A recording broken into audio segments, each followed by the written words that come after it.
speaking of elitist, we've really been harping on, the airing of grievances, but obviously one that I thought was really significant this week. Quite frankly, I think it's the one that ultimately could break the camel's back when Speaker Pelosi goes on national television and says, "Oh yeah, we do insider trading. What the hell are you going to do about it?" I mean, my God, it's like at this point they don't even care anymore. They're like saying, "You want to come and knock the door down? Come on, I'd like to hear what Martha Stewart. I'd like to hear what Martha Stewart says on that. Yeah, seriously. Well, at this point, they're creating the ads for the Republicans for this coming year. There's no question about it. Right, right. I started to collect them and then I lost them. And the one you referred to with Pelosi is just rich as can be. I mean, it's outrageous. I mean, it was as good as her. What is it? The Queen of France kind of thing with the Jenny's ice cream, not to be confused with generational change. No. I understand. Nobody calls me Jenny because when I grew up, my mom thought of it as a stripper's name. So she always put the kibosh on that. I don't know why. Didn't ask. Yeah. But Pelosi is definitely the poster child for so much of what we're fighting against. We have a story time segment called the Kente Cloth Tales. And it's basically what we call an anthology of tone deafness. And this was launched by said person. But this was not tone deafness. This is drunk on power of the worst. She has zero fucks to give. How old is she? 80. She's as wealthy as can be. She's basically in charge. Nobody does anything about it. Why would she care? There's no consequence. There's no repercussions. There's no nothing, no accountability. And Max, I think we mentioned this the last time you were on, is that every member of leadership in the Democratic Party is over the age of 80. Every single one of them. Yeah. Whether it's Clyburn, whether it's Pelosi, whether it's Hoyer, whether it's Waters. You're ageist. It's not that I'm ageist. And it's not like they just got to Congress. No, They've all been there for 30, 40 years. If any one of them was on their first term, I'd be rooting for them. I really would.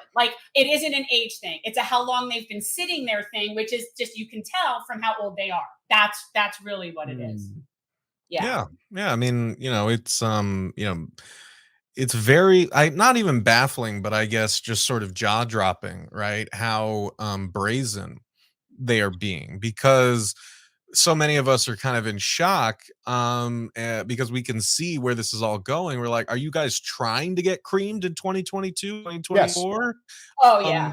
And it's kind of the point where I think people are just like, well, yeah, I think that is what they're doing. Or they don't feel threatened by what will happen if they lose power. That's all going to fall on us, as it always does, right? But in terms of even pretending like you have an electorate to win, even pretending like, you need to sort of maintain good standing in, the public eye, and actually at least pretend like you are serving the needs of the republic. They've really kind of given up that sort of facade. And I think that's what was really striking about Pelosi's comments, was it was said with the kind of confidence that you have when you feel like you have basically created an airtight system through which no bottom-up political change can ever happen without kind of running through, being laundered through the machine of power at the helm of which Nancy Pelosi and the other party leaders are sitting. But I often think about, those kind of anthologies that are on people's coffee tables. There's one that a friend of mine, his mom had, and it was people's famous last words. And there was one that I always cracked me up. I think it was a Civil War general. And his last words were, "Don't worry, boys, they couldn't hit an elephant from that distance." The joke being that those are his last words before he got blown up by a cannonball.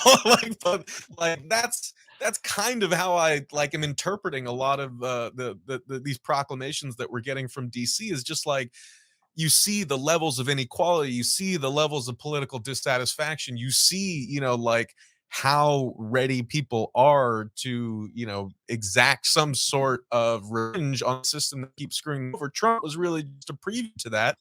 And yet the people in power are sitting there with just such confidence that they will never face repercussions for their actions and nothing will ever fundamentally change. But so did the general who thought they couldn't hit an elephant from that distance.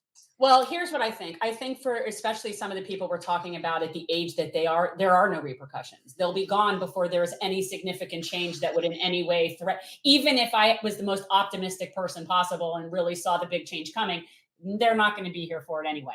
So that's one of the reasons. So it's easy to live like you don't care when you really don't. That's Yeah, the, I would. One thing I want to differ on is the fact that they may not be here, but they've got grandkids.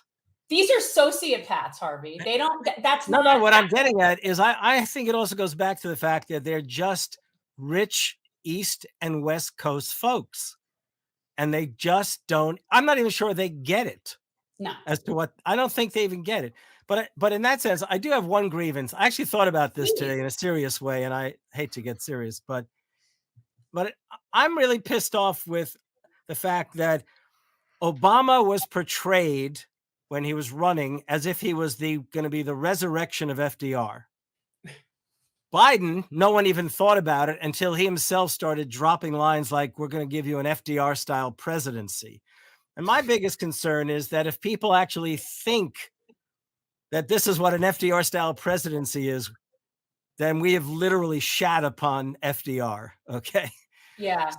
So seriously speaking, I am just so outraged with this administration from the moment they literally stood by and watched $15 an hour go downhill to the moment that John Meacham or Meekum, whatever his name is, gathered a group of nice historians, but utterly irrelevant to the times historians to advise Biden, just as somebody did for Obama back when. And third, of course, is the fact that if you're going to do an FDR style presidency, even if you're going to fail, at least pretend to put up a fight. And this has been just pathetic this past year. Thanks for watching. If you want to support our mission to transform politics into service, please like this video, subscribe, follow us on social media, and consider joining our Patreon, where you'll get early access to our interviews as well as other exclusive content. Links are in the description. Peace out.